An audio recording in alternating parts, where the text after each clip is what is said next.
روحانی دنیا چینل کو دیکھنے والے معزز خواتین و حضرات، آج سے 4500 سال پرانی تہذیب جو دنیا کے قدیم ترین اقوام کی لسٹ میں زیر فہرست ہے، وہاں کے لوگوں نے کس قدر ترقی یافتہ شہر کو آباد کیا تھا اور جس کی مثال آج کے کسی ایڈوانس سٹی سے کم نہیں ہے۔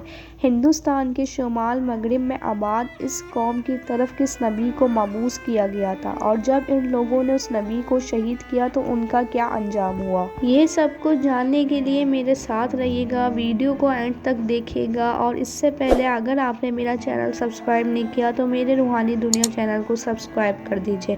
آج بھی دنیا کے کونے کونے میں ایسی بے شمار کھنڈرات موجود ہیں جو ہزاروں سال قدیم شان و شوکت کی گواہ ہیں، جن کی طاقت، قوت، لشکر، صلاحیت اور زمانے کبھی پوری دنیا پر اپنا اثر چھوڑ رہی تھی، لیکن اب نہ وہ اقوام ہیں اور نہ ان کی وہ شاندار علاقے۔ ان اقوام نے فطرت، حادثوں، حملہ آوروں اور تقدیر کے ساتھ ہر لمحہ جنگ لڑی۔ ان میں کچھ تو اپنے کفر و شرک، کچھ فتنہ و فساد اور کچھ مال و دولت کے نشے میں چور ہو کر تباہ و برباد ہو گئے، جبکہ کچھ اقوام اور تہذیب کی بربادی کی وجہ یہ بنی کہ اللہ نے ان کے لیے جن نبیوں کو مبعوث کیا، انہوں نے انہیں ہی شہید کر ڈالا اور کھلے عام اللہ کا انکار کر دیا۔ چند ایسی تہذیب میں ایک تہذیب وادی سندھ بھی ہے۔ وادی سندھ دراصل کوئی شہر کا نام نہیں تھا، بلکہ یہ جنوبی ایشیا کے شمال مغربی علاقوں میں کاسی کے دور کی ایک تہذیب تھی جو ایک بہت بڑا علاقہ تھا۔ وادی سندھ کا بیشتر حصہ پاکستان سے لے کر شمال مشرقی افغانستان اور مغربی ہندوستان تک پھیلا ہوا تھا۔ موہنجو داڑو اور ہڑپہ نامی شہر اس تہذیب کے دارالحکومت تھی۔ تاریخ بتاتی ہے کہ سندھ کا یہ عظیم شہر پورے 1000 برس تک پوری شان و شوکت کے ساتھ زندہ رہا۔ مذہب کے حوالے سے کہا جاتا ہے کہ یہ لوگ شاید بت پرست تھے۔ یہاں سے کھدائی کے دوران ایسے بت ملے ہیں جس میں عورتیں بنی ہوتی تھیں۔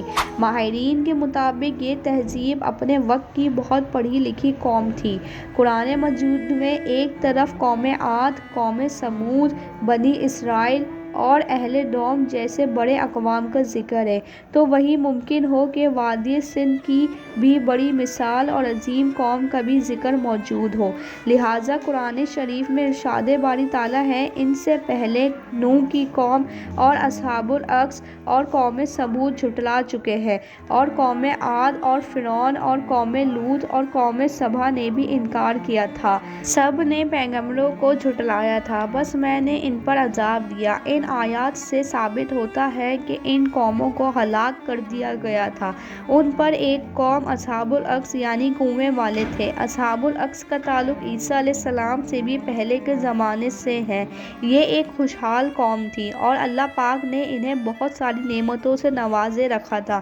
ان کے علاقوں میں ایک بہت بڑا کنواں تھا جن سے وہ پانی پیتے اور کھیتوں میں آب پاشی کیا کرتے۔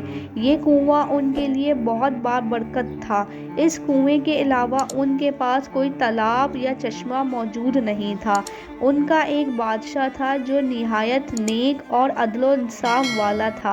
اس کی جب موت ہوئی تو قوم کے لوگوں نے اس کے لاش پر ایک روغن مل دیا کہ وہ گلنے سڑنے سے محفوظ رہے۔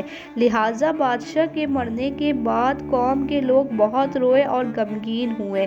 لہٰذا شیطان کو ایک موقع مل گیا اور وہ بادشاہ کے جسم میں داخل ہو گیا۔ ایک دن بادشاہ کے جسم سے آواز آئی کہ میں مرا نہیں ہوں، میں صرف کچھ دنوں کے لیے غائب ہوا تھا تاکہ میں دیکھ سکوں کہ تم میرے بغیر کیسے رہتے ہو۔ قوم کے لوگ بہت زیادہ خوش ہوئے۔ بادشاہ نے کہا، میرے اور اپنے درمیان ایک پردہ لٹکا دو، میں اب کبھی نہیں مروں گا۔ لہٰذا لوگوں نے اسے تسلیم کیا اور وہ اس کی عبادت کرنے لگے۔ پھر اللہ تعالیٰ نے اصحاب الرس کی طرف ایک نبی کو بھیجا جن کا نام حضرت حنظلہ بن صفوان تھا۔ آپ نے لوگوں کو بتایا کہ پردے کے پیچھے تم سے شیطان مخاطب ہوتا ہے اللہ کے نبی نے انہیں اس کی عبادت کرنے سے روکا اور شرک و کفر سے توبہ کرنے کی ہدایت دی، لیکن ان لوگوں نے انہیں ہی قتل کر دیا اور قتل کر کے انہیں کنویں میں پھینک دیا۔ اس گناہ کے سبب اس کنویں کا پانی سوکھ گیا، ان کے درخت خشک ہو گئے، لوگ ایک ایک بوند پانی کے لیے ترس گئے اور پوری بستی تڑپ تڑپ کر مر گئی اور پوری بستی درندوں کا مسکن بن گیا۔ علماء و مفسرین آج تک اس نتیجے تک نہیں پہنچے کہ یہ اصحاب الاکس کی قوم زمین کے کس خطے میں آباد تھے، اور وادی سندھ کے شہر موہنجو داڑو کی تباہی کی وجہ بھی آج تک نامعلوم ہے۔ کچھ لوگوں کا کہنا ہے کہ یہ قدرتی دھماکوں سے تباہ ہوا تھا، جبکہ کچھ ماہرین آثار سیلاب کو موہنجو داڑو کے خاتمے کا سبب قرار دیتے ہیں۔ لہٰذا موہنجو داڑو کی بستی اور اصحاب الاکس یعنی کنویں والے قوم کے درمیان بہت ساری چیزیں ایک جیسی ہیں، جیسے دونوں قوموں کا کنویں سے تعلق ہونا اور بت پرستی کرنا اور خوشحالی کے بعد ایک دم تباہ ہو جانا۔ دونوں کا دور نبی حضرت عیسیٰ علیہ السلام سے پہلے کا ہے۔ یہ سب حقائق ہمیں بتاتی ہیں کہ کیا اصحاب الاکس کی قوم موہنجو داڑو والے لوگ تھے یا پھر کوئی اور تہذیب تھی جس کو دنیا کے سامنے آنا ابھی باقی ہے۔ اگر یہ دونوں ایک ہی قوم تھی تو ہمیں اس سے عبرت حاصل کرنا چاہیے اور یہ جان کر ہمارا ایمان مزید مضبوط ہو جانا چاہیے، کیونکہ موہنجو داڑو 20ویں صدی عیسوی میں دریافت ہوا، جبکہ قرآن مجید نے 1400 سال پہلے ہی اسے اصحاب الاکس کے نام سے بیان کر دیا تھا۔ میری ویڈیو اچھی لگی ہو تو ویڈیو کو لائک کر دیجیے گا، شیئر کر دیجیے گا اور چینل کو سبسکرائب کر کے بیل آئیکن کو پریس کر دیجیے گا۔ اللہ حافظ۔